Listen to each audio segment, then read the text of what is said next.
गंगा की सहायक नदियों के बाद हम लोग सिंधु नदी में प्रवेश कर रहे हैं। गंगा की सहायक नदियों के बाद हम लोग कहाँ प्रवेश कर रहे हैं? सिंधु नदी में। सिंधु का भी भारत में एक अलग स्थान है। यह मानसरोवर झील से निकलती है। कौन झील से? सिंधु नदी मानसरोवर झील से निकलती है। हाँ, मानसरोवर झील से सिंधु नदी का उद्गम स्थान अगर कोई पूछे कहाँ से निकलती है, तो जैसे गंगा हम लोग का कहाँ से निकलती है? गंगोत्री से, है ना, गोमुख हिमानी से जहाँ निकलती है उस समय उसको देवप्रयाग भागीरथी कहा जाता है ना। और धीरे धीरे हरिद्वार में आकर गंगा नाम से प्रचलित हो जाती है। हरिद्वार के आगे थोड़ा सा बढ़ने पर जो यमुना इसमें जो दिल्ली आगरा के प्रयागराज में इससे मिल जाती है।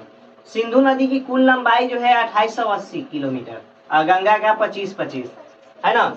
2880 टोटल है, लेकिन भारत में इसकी लंबाई 1113 किलोमीटर है भारत में। यानी कि टोटल कुल लंबाई सिंधु नदी का 2880 किलोमीटर है, जबकि भारत में इसकी लंबाई 1113 किलोमीटर है। वैदिक काल की सबसे प्रमुख नदी, वैदिक काल के, हम लोग आधुनिक काल में जी रहे हैं, वैदिक काल की सबसे प्रमुख नदियों में जो है सिंधु प्रमुख है, लेकिन इसमें सरस्वती को जो है पवित्र माना गया है।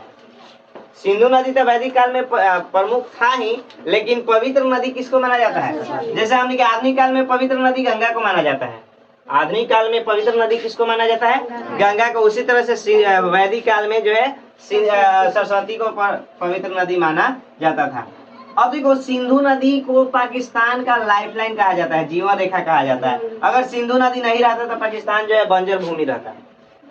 हाँ, सिंधु नदी को पाकिस्तान का लाइफलाइन कहा जाता है। सिंधु नदी ही पाकिस्तान का, माने कि पाकिस्तान में अगर सिंधु नदी को बंद कर दे, 1960 में जल विवाद हुआ था, पाकिस्तान जो है हमला किया ना, तो क्या किया कि 1960 में जो है सिंधु समझौता जल विवाद हो गया। भारत कह रहा था कि हम तरह के जले नहीं देंगे। अगर उसमें अब एक ही नदी बहती है वहां पे, कौन? सिंधु। अब सिंधु नदी का पानी, कौन भी किसी भी देश में अगर नदियों का पानी ना मिले तो वह देश बंजर भूमि हो जाएगा। हम लोग को अगर पानी ना मिले ना, तो हम लोग को भी जो है कल चापाकल से पानी निकालने में दिक्कत होगा। उसी का लेयर से हम लोग देखिएगा कि अधिकतर पानी जब हम लोग के यहाँ जो है क्या बोलते हैं बाढ़ आ जाता है, तो क्या होता है कि कल में से पानी अपने आप फेंकने लगता है, बिना चला ही कल में से पानी फेंकने लगता है, लेयर ऊपर आ जाता है। अब हम लोग जो यहाँ से जो है गंडक जो है ऊंचाई पर है, हमनी के बहुत नीच में है। गंडक नदी धीरे धीरे बढ़ते, देखिएगा रेवाघाट जाइएगा ना, तो जब पनिया भरी आता है तो सबके कलवा में से पनिया अपने आप फेंकने लगता है। चाहे ठहरा वो साइड हुआ घर के बांध के सबके फेंकने लगता है। क्यों? क्योंकि लेयर जब ऊपर आ जाए तो यहाँ पे जो है पाकिस्तान में जो है जीवन रेखा कहा जाता है, और यहाँ पर नहरों से ज्यादा सिंचाई, सिंधु नदी के द्वारा नहरों से ज्यादा सिंचाई जो है कहाँ होता है? पाकिस्तान में। पाकिस्तान में सिंधु नदी के द्वारा नहरों से ज्यादा सिंचाई होता है, तो इसे पाकिस्तान की जीवन रेखा। अब क्वेश्चन यहाँ पर ये उठा सकता है कि पाकिस्तान की जीवन रेखा किसे कहते हैं? सिंधु नदी को। और नहरों का देश सबसे ज्यादा पाकिस्तान को, सबसे ज्यादा नहर जो है पूरा विश्व में जो है कहाँ है? पाकिस्तान। सिंधु नदी को तिब्बत में सिंगी के नाम से जाना है, सिंगी खम्बाब। हाँ, तिब्बत में, तिब्बत जो है चीन में पड़ता है, तो तिब्बत में इसको किस नाम से जाना जाता है? सिंगी खम्बाब। जैसे हमने के जो है गंगा को जो है बांग्लादेश में जो है पद्मा नाम से जाना जाता है ना, गंगा को जो है बांग्लादेश में किस नाम से जाना जाता है? पद्मा। उसी तरह से तिब्बत में जो है इसको किस नाम से जाना जाता है? सिंगी खम्बाब नाम से जाना जाता है। सिंधु बुंजी नामक स्थान पर विश्व का सबसे बड़ा गार्ज बनाती है। मनखट गार्ज जानते हैं किसको कहते हैं? अगर हम लोग लोटा से जो है नीचे पानी गिराएंगे, ऊपर से ऐसे करेंगे तो वहां पर जो है गड्ढा बन जाएगा, बनेगा कि नहीं? तो उसी गड्ढवा को हम लोग जो है गार्ज कहते हैं। तो ऊपर से गिरता है ना मानसरोवर झील से, मानसरोवर झील से, तो ये दोनों से ना गिरेगा, एक और से थोड़ी, 100 ओर से नदी निकलता है, तो ये वी आकार का जो है एक आकृति बना लेता है। माने कि गड्ढा होगा तो वी आकार की आकृति बना लेता है। ये वी आकार की आकृति को हम लोग क्या कहते हैं? गार्ज। वी आकार की आकृति जब नदियां गिरेगी तेजी से तो यह जो गड्ढा बनाएगी, इसको क्या कहते हैं? गार्ज कहते हैं। और इसका बड़ा रूप को हम लोग कहते हैं कैनियन। गार्ज के बार अब पूरा विशाल रूप धारण कर लेगा तो उसको क्या कहेंगे? तो यह जो है सिंधु बुंजी नामक स्थान पर विश्व का सबसे गहरा गार्ज बनाता है। यह लद्दाख और जास्कर श्रेणियों के मध्य से प्रवाहित होता है। मध्य के मतलब इन्हें जो है लद्दाख है तो इन्हें जास्कर है बीच से ही प्रवाहित होता है। यानी कि सिंधु नदी जो है लद्दाख और जास्कर श्रेणी के बीच से प्रवाहित होती है। इसी नदी पर लद्दाख में निम्मो बाजगो बांध बना है। निम्मो बाजगो, अभी क्वेश्चन यहाँ से ही आएगा कि निम्मो बाजगो बांध कहाँ है? लद्दाख में है। कहाँ है? लद्दाख में जो है निम्मो बाजगो, लद्दाख इसको बोलते हैं। अच्छा ऐसे लिख दीजिएगा ना, आई खाली नीचे से ऐसे खींच के खींच दीजिएगा, सही दो हो जाएगा। लद्दाख बोलते हैं बढ़िया से। निम्मो बाजगो बांध जो है कहाँ है? सिंधु नदी पर जो है लद्दाख में। कहाँ है? लद्दाख में। यह पाकिस्तान के अटक नामक स्थान पर, सिंधु नदी जो है ऊपरे ऊपरे आती है लेकिन पाकिस्तान के अटक नामक स्थान पर यह कहाँ प्रवेश करती है? मैदान में, है ना। इसको जो है 5 नदियां सहायता प्रदान करती है विशाल रूप धारण करने के लिए। सिंधु नदी को जो है 5 नदी क्या करती है? अब बताओ, हमने के गंगा को जो है उन्हें से अलग क्या बोलते हैं? महानदी, महागंगा हो गया। इधर से जो है आपका यमुना, सरस्वती, और उसके बाद जो होने से अलकनंदा, ये सब मिलकर विशाल रूप धारण करता था। हमने के गंडक हो गया, सोन हो गया, घाघरा हो गया। उसी तरह से जो है इस नदी इसको सिंधु नदी को जो है विशालतम रूप धारण करने के लिए 5 नदियां सहायता करती है। 5 नदियों के सम्मेलन को या 5 नदियों के मिलन को हम लोग पंचनद कहते हैं। पंचनद ही जो है ना 9th क्लास के क्वेश्चन है कि पंचनद किसे कहते हैं? झेलम, चिनाब, रावी, ब्यास और सतलज नदी के सम्मिलित रूप को पंचनद कहते हैं। क्या कहते हैं? झेलम नदी को पुराने जमाने में लोग वैदिक काल में जो है बीतस्ता नाम से जाना जाता था। झेलम नदी का पुराना नाम क्या है? बीतस्ता। झेलम नदी को पुराने जमाने में लोग बीतस्ता नाम से जानते थे। इसके बाद जो है चिनाब को अस्किनी नाम से, किस नाम से? अस्किनी। रावी को जानते थे परुसनी, और ब्यास को बिपाशा बसु। देखो एक तरीका है, बिपाशा बसु, बिपाशा ब्यास, ब्यास बसु, ब्यास बसु, बिपाशा। ये बहुत सब क्वेश्चन पूछता है। सतलज नदी को सतुद्री नाम से जाना जाता है। किस नाम से? सतुद्री। सतलज नदी को हम लोग किस नाम से जानते हैं? सतुद्री। यानी कि हम लोग को सिंधु नदी के रूप में जो है कुछ कुछ जो है बातें ये दिखाई दे रही है। थोड़ा सा और आगे बढ़ते हैं तो ये मेन जो है आपका जो है वैदिक काल की सबसे पवित्र नदी सरस्वती। कौन? सरस्वती। सिंधु नदी कहाँ से निकलती है? मानसरोवर झील से निकलती है। कहाँ से निकलती है? मानसरोवर। पाकिस्तान की लाइफलाइन कहते हैं सिंधु नदी को। किसको कहते हैं? सिंधु नदी को। और इसी के कारण, सिंधु नदी के कारण ही पाकिस्तान में नहरों का जाल है, क्योंकि वहाँ सिंचाई जो है नहरों के माध्यम से होता है। सिंधु नदी को तिब्बत में सिंगी खम्बाब नाम से जानते हैं। कौन नाम से? सिंगी खम्बाब नाम से जानते हैं। सिंधु बुंजी नामक स्थान पर विश्व का सबसे गहरा गाल, मखान कुछ नाम है, मखाम डब्बे ऐसा ही कुछ नाम है, वो बनाती है। यह लद्दाख के जास्कर श्रेणी के मध्य से, मध्य के मतलब बीच से प्रवाहित होती है। इसी नदी पर लद्दाख में निम्मो बाजगो बांध बना है। कौन बांध? निम्मो बाजगो बांध बना है। और यह पाकिस्तान के अटक नामक स्थान पर मैदान में प्रवेश करती है। इसको जो है विशाल रूप देने के लिए जो है 5 नदियां आकर मिलती है, झेलम, चिनाब, रावी, सतलज, ब्यास।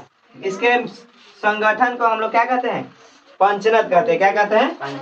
झेलम के बारे में चर्चा कर लेंगे। देखिए, मैंने सिंधु के 5 गो हेल्पिंग नदी है, हेल्पिंग मदद करने वाला नदी है ना। 5 गो नदी सिंधु को जो है मदद करता है।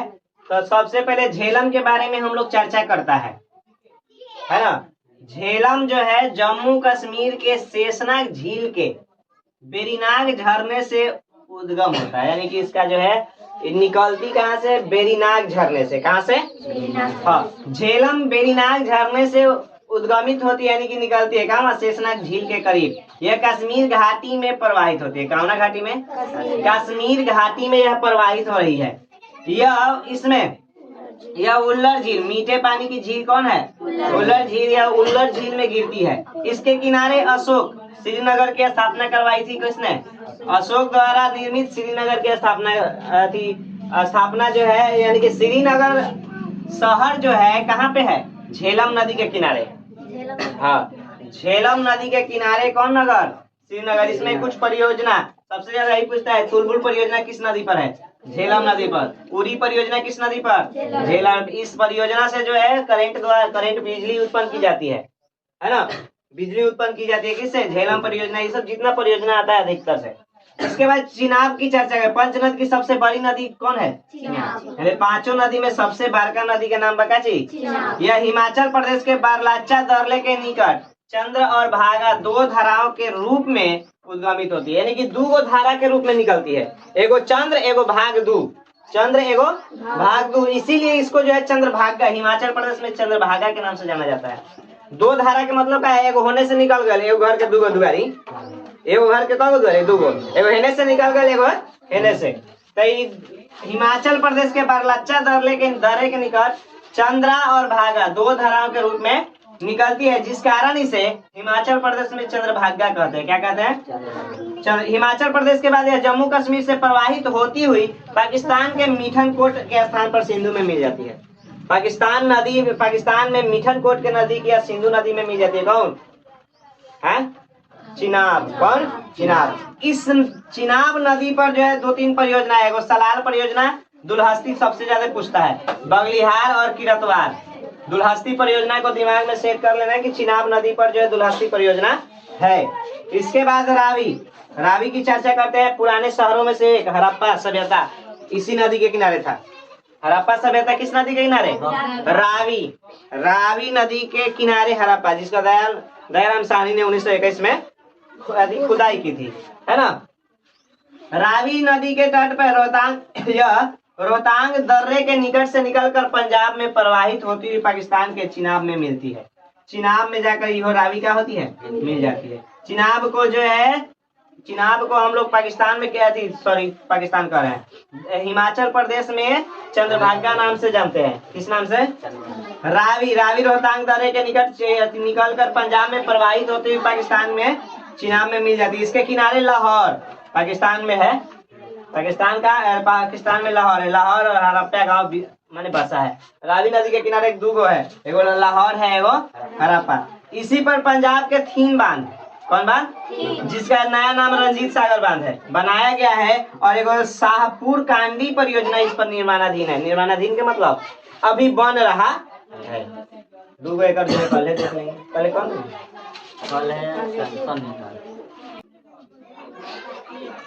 ब्यास की चर्चा करते हैं। तो ब्यास जो है, ब्यास कुंड से निकलकर पंजाब के हरिक बैराज पर सतलज में मिलती है। हरिक बैराज जो है ना, ये बैराज जानते हैं किसको बोलते हैं? नदियों पर बांध बनाकर पानी रोकने वाला स्थान बैराज कहलाता है। जैसे हमने भैंसा लोटन में है, हमने गंडक नदी पर ना भैंसा लोटन एगो जगह है, यहाँ से 100 किलोमीटर दूर लगभग, वहां पर बैराज बनाया गया है। तो ब्यास जो है, ब्यास कुंड से निकलकर पंजाब में हरिके बैराज में सतलज से मिलती है। और इस पर जो है, यहीं पे जो है पोंग बांध बनाया गया है। कौन बांध? बस इसके बारे में यही मेन इंपॉर्टेंट है। सतलज के बारे में थोड़ा सा ज्यादा चर्चा है, क्योंकि जो है बहुत ज्यादा इंपॉर्टेंस है। इस नदी पर, कौन? सतलज नदी पर हिमाचल प्रदेश में नाथपा, झाकरी एवं भाखड़ा बांध सबसे बड़ा विश्व का गुरुत्वीय बांध है। गुरुत्वीय मतलब आकर्षित करने वाला। इस नदी पर हिमाचल, एचपी मतलब समझिए हिमाचल प्रदेश ना, हिमाचल प्रदेश में नाथपा, झाकरी एवं भाखड़ा बांध बना है। सतलज और ब्यास के संगम पर हरिके बैराज, देखो ब्यास ये ना, हरिके बैराज ये कहाँ मिल जाती है? सतलज में।